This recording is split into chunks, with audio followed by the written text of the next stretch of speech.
종교개혁자 마틴 루터는 성탄에는 세 가지 놀라운 사실이 있다고 말했습니다. 첫째는 하나님이 사람이 되신 것이고, 두 번째는 처녀가 아들을 낳은 것이고, 세 번째는 마리아가 그것을 믿음으로 받아들였다라는 것입니다. 하나님이 사람이 되신 놀라운 사건, 그리고 처녀가 아들을 낳은 그 사건, 그것과 동일한 놀라운 사실은 그 처녀인 마리아가 자신의 몸을 통해 그 아들이 태어나도록 하나님께 자신을 내어드리는 순종을 했다는 것입니다. 성탄을 맞이하면서 우리는 이 마리아의 믿음, 마리아의 순전한 순종을 우리는 다시금 기억할 필요가 있습니다.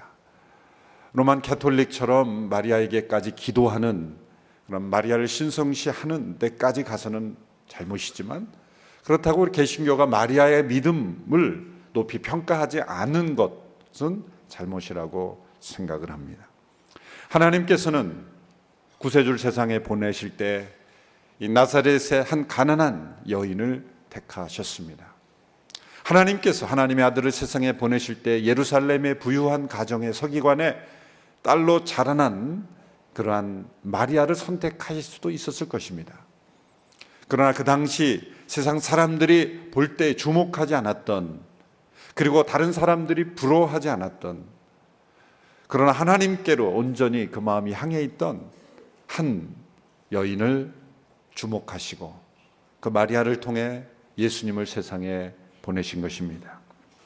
신약 성경을 보면 예수님의 이 동정녀 탄생을 논리적으로 증명하려고 하지 않습니다. 로마서처럼 논리적으로, 교리적으로 증명하려고 하지 않습니다. 오히려 요셉과 마리아의 이 놀라운 반응, 때로는 그들에게 두렵고 떨리는 그 반응, 어떻게 이런 일이 있을 수 있을까 반응하는 그러한 모습을 통해서 예수님의 탄생을 소개하고 있습니다. 동정녀 탄생의 기사는 신약에 두 군데가 나오죠. 마태복음과 누가복음.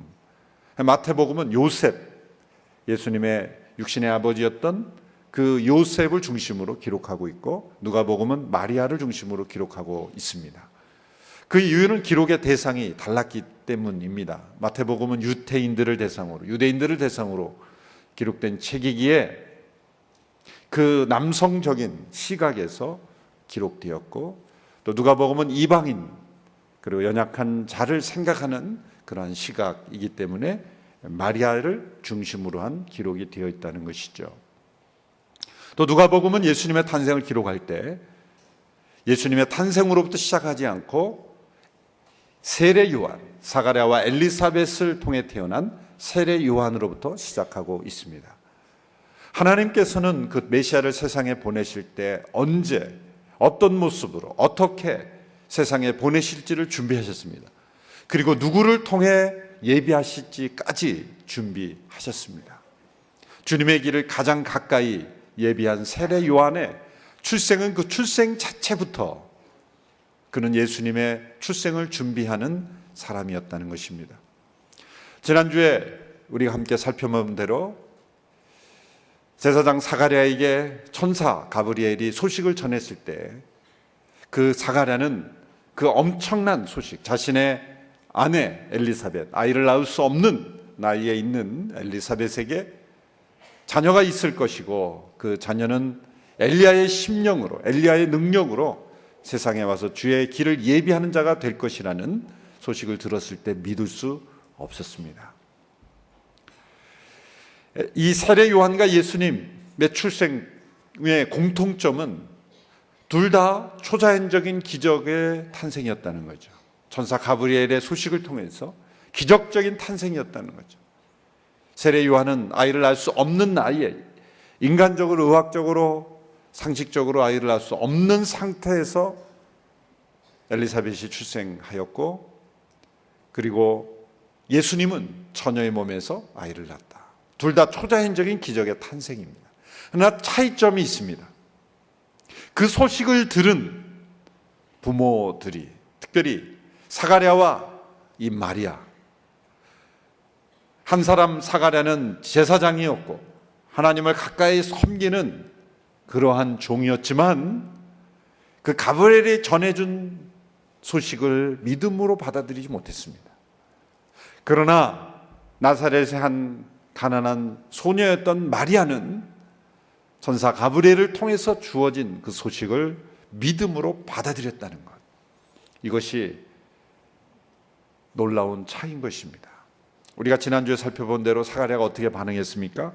1장 18절의 말씀을 다시 읽어보면 이렇게 기록이 되어 있습니다. 사가랴가 천사에게 물었습니다. 제가 어떻게 이 말을 확신하겠습니까? 나는 늙었고 내 아내도 나이 많습니다. 당연한 대답 같지만 이것은 불신앙의 대답이었죠. 어떻게 이런 일이 있을 수 있습니까? 이 어떻게는 불신앙의 어떻게입니까? 어떻게입니다. 그런데 마리아가 이제 이 소식을 들었을 때 어떻게 처음에 반응했습니까?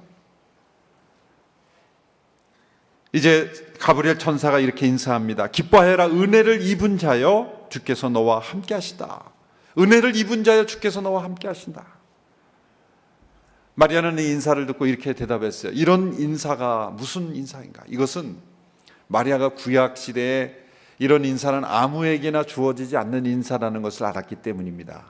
기드온에게 하나님께서 기드온을 부르실 때 이렇게 말씀하셨어요. 큰 용사여 주께서 너와 함께 하신다. 구약 시대에는 주께서 너와 함께 하신다라는 그런 인사는 아무에게나 주어지는 일상적 인사가 아니었기 때문이죠. 특별한 하나님의 부르심, 하나님의 선택을 받은 사람들에게 주어지는 인사이기 때문이죠. 이런 인사가 나에게 어떻게 주어질 수 있는가? 라는 그런 놀라운 그 마리아에게 가브리엘은 자세하게 설명해 줍니다. 30절에서 33절의 말씀입니다. 우리 같이 한번 읽어볼까요? 시작. 그러자 천사가 말했습니다. 두려워하지 마라. 마리아야, 내가 하나님의 은혜를 받았다. 보라라, 내가 잉태의 아들을 낳을 것이다. 그러면 그 이름을 예수라 하여라. 그는 위대한 이가 될 것이고 지극히 높으신 분의 아들이라 불릴 것이다. 주의 하나님께서 그에게 그 조상 다윗의 보좌를 주실 것이다. 그는 야곱의 집을 영원히 다스릴 것이며 그의 나라는 결코 끝나지 않을 것이다. 그는 지극히 높으신 이의 아들이며 동시에 다윗의 왕위를 받은 사람이다.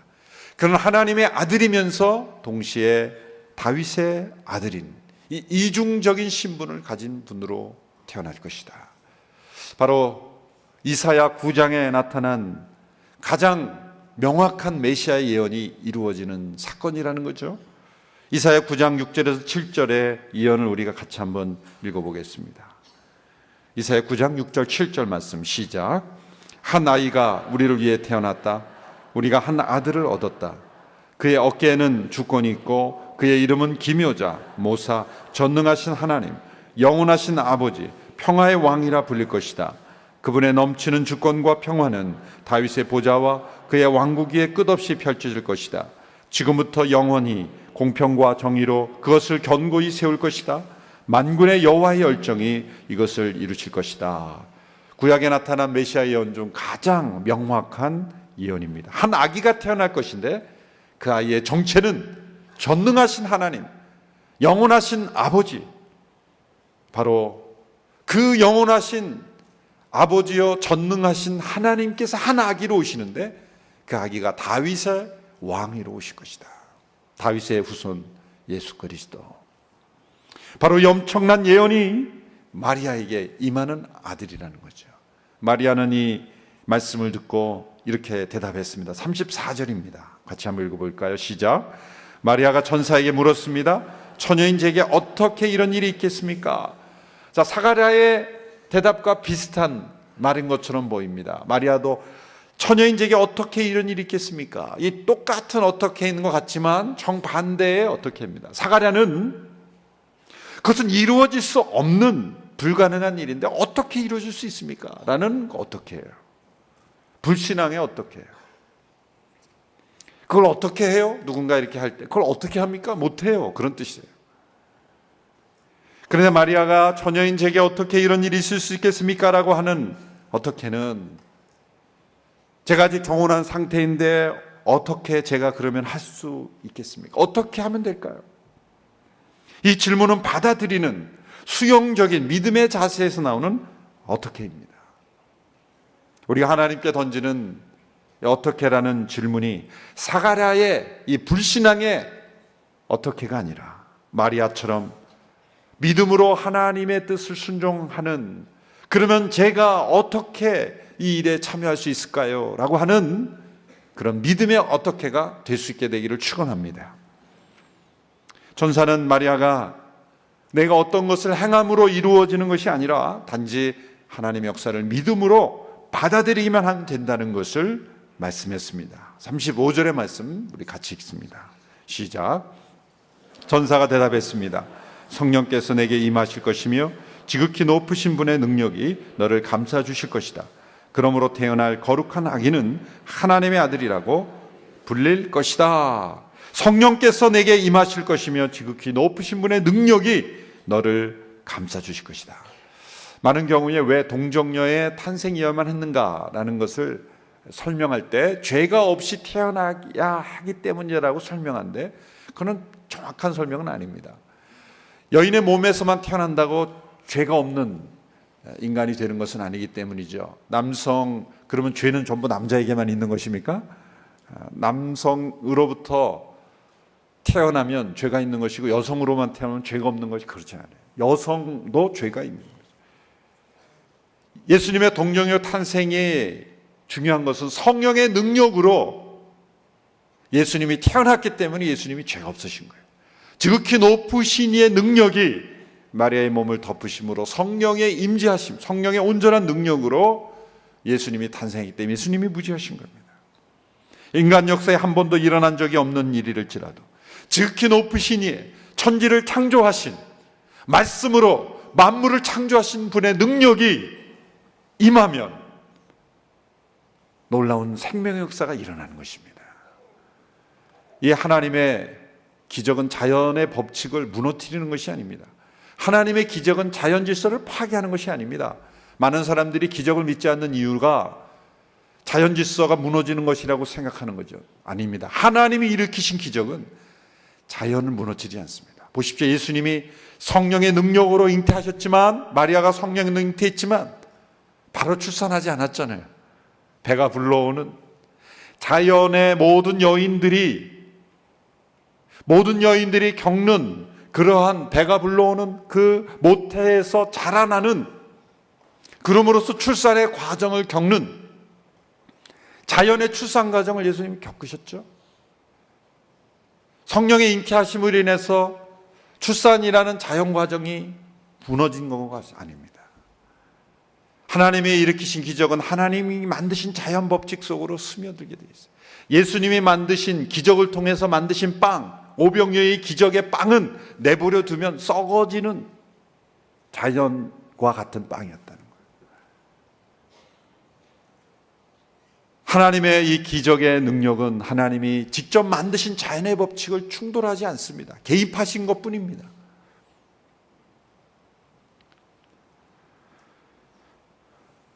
천사는 계속해서 마리아의 믿음을 견고하게 해주기 위해서 구체적인 사례를 듭니다. 이것이 바로 사가랴와 엘리사벳에게 세례 요한이 태어나야만 했던 이유이죠. 36절 37절의 말씀을 보실까요? 우리 같이 한번 읽겠습니다. 시작.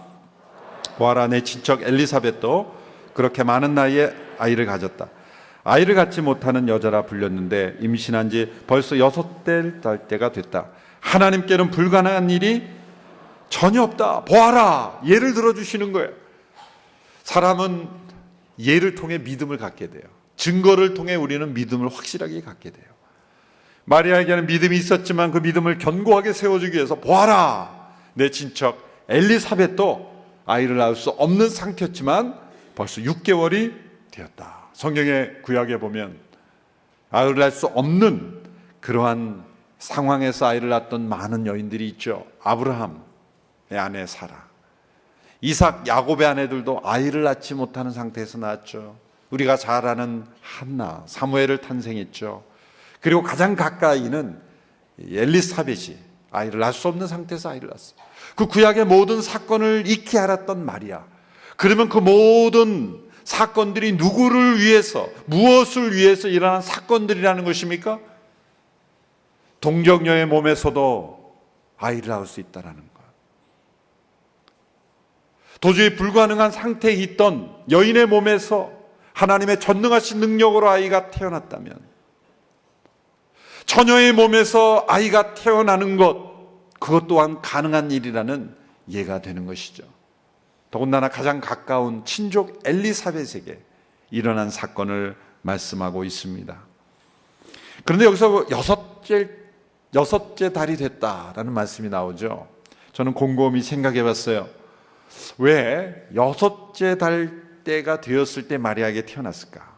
물론 그 시점이 그 헤롯의 인구조사, 또 베들레헴으로 이동하는 것, 모든 시점이 다 들어맞는 시간이겠지만, 이 여섯째 딸 엘리사벳이 여섯째 딸이 되었을 때 왜 마리아에게 그 소식을 전했을까 생각해 봤더니, 여섯째 딸이 되면 그 임신했는지를 눈으로 명확하게 확인할 수가 있겠더라고요. 뭐 저의 해석이지만, 그래서 마리아가 엘리사벳을 딱 봤을 때, 아이가 있구나, 아이가 있구나 라는 것을 눈으로 확인할 수 있는 그런 시기. 더군다나 그 아이가 성령 충만해서 복중에서 뛰놀며 그 예수님의 오심을 하나님의 임재하심 가운데 느낄 수 있는 그러한 때에 하나님께서 마리아에게 찾아오셨다는 것이죠. 엘리사벳에게 바로 뛰어갔을 때 그 엘리사벳에게 복중에 있던 세례요한이 뛰놀면서 기뻐했죠. 그때 엘리사벳이 뭐라고 얘기했습니까? 42절에 보면 이렇게 말했어요. 여자 중에 내가 복이 있으며 내 태중의 아이도 복이 있도다. 엘리사벳이 성령의 감동을 받아서 예언을 한 거죠. 마리아에게 이렇게 말한, 내 태중의 아이도 복이 있도다. 자, 그러면은 마리아는 지금 소식만 듣고 갔는데 언제 태중의 아이가 생긴 거죠? 길을 가던 중에 생겼을까요? 아니죠. 38절, 이 마리아의 대답 가운데 성령이 임하신 거예요. 우리 38절을 한번 읽어볼까요? 시작. 그러자 마리아가 대답했습니다. 보십시오. 저는 주의 여종입니다. 당신의 말씀대로 제게 이루어지기를 원합니다. 그러자 천사가 마리아에게서 떠났습니다. 보십시오. 저는 주의 여종입니다. 당신의 말씀대로 제게 이루어지기를 원합니다. 이 문장을 한 단어로 표현하면 무슨 단어일까요? 아멘입니다. 아멘이 해석하면 그렇게 되기를 원합니다. 그렇게 될지어다. 말씀대로 제게 이루어지기를 원합니다. 한 단어로 표현하면 아멘이에요. 여러분, 우리가 하나님의 말씀에 온전한 믿음으로 아멘 하면 어떤 일이 일어나는 것입니까? 처녀의 몸에서 아이가 잉태되는 놀라운 사건도 우리의 삶 속에 일어난다는 거예요. 그것이 아멘의 능력이에요. 내 아멘의 능력이 있는 것이 아니라 하나님의 전능하신 능력이 그 말씀을 통해 우리에게 찾아올 때, 내가 아멘으로 받아들일 때는 이 마리아의 몸에서 일어나는 동일한 사건이 우리에게도 나타날 수 있다는 거죠. 그것이 육신의 질병이건, 또 어떤 열악한 상황이건, 어떤 상황에 처했든지 간에 하나님의 말씀에 아멘으로 응답하는 자에게는 새로운 창조의 능력이, 새로운 하나님의 역사가 나타난다는 거예요. 아멘은 이렇게 놀라운 거예요. 여러분, 아멘의 능력을 새롭게 회복하는 우리 모두가 되기를 축원합니다. 아멘에 너무 익숙해서 그냥 아멘인지 노멘인지, 아멘은 많이 하는데 아멘 소리가 크다고 능력 있는 게 아니에요. 그 마음에, 저희 교회는 이제 그런 분이 거의 없지만 어느 교회를 가면 그냥 아멘 아멘 크게만 하는데, 그게 너무 지나치면 정말 믿는 거지. 못 믿어서 자꾸 저러나, 그럴 때가 있어요. 아멘의 능력은 목소리가 크다고 이루어지는 게 아니라 마리아의 고백이 있을 때 이루어지는 거예요. 저는 주의 여종입니다. 말씀대로 제게 이루어질지어다. 아멘. 강중민 목사님 설교 가운데 이런 얘기가 나오더라고요. 좀 충격적인 얘기지만 여러분들이 한번 드려볼게요. 어떤 아이를 낳지 못하는 그 며느리가 있는데 시어머니가 믿음이 참 좋으신 분이에요. 젊은 시어머니도 젊은 분이고 이제 결혼했는데 아이를 낳지 못해서 그 며느리를 위해서 기도하려고 자꾸 이제 목사님들과 같이 기도하고 그랬는데 이 며느리가 믿음이 없어요. 하나님 역사에 대한 기대도 없어요. 그래서 그 목사님이 기도해 줄 때마다 시어머니가 아멘 하면 그러는데 시어머니가 아이를 가졌다는 거죠.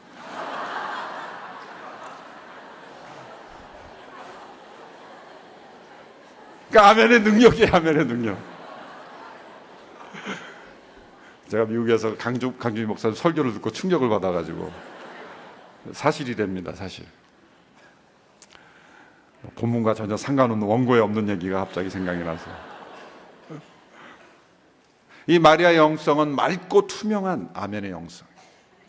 중세에 보면은 그 예술가들이 스테인 글라스를 많이 사용하는데 뭐 성경에 나오는 많은 인물들이 나오는데 마리아는 색을 칠하지 않았다는 거죠. 그 이유는 마리아는 가장 맑고 깨끗한 색을 칠하면 안 된다라는 그런 어떤 믿음이 들어가 있는 건데 그거는 저는 뭐 마리아 숭배가 아니라 참 표현을 잘했다 그렇게 생각한 거죠.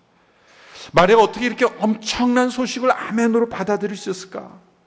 그것은 평소에 하나님의 말씀에 순종하는 마음에 받아들이는 태도가 있었기 때문이라는 거죠.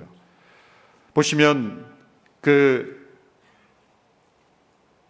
예수님이 12살 때 성전에 올라가서 아버지 집이라고 말씀하셨는데 그 마리아는 그때도 예수님의 말씀을 마음에 담아두었다. 그런 표현이 나옵니다.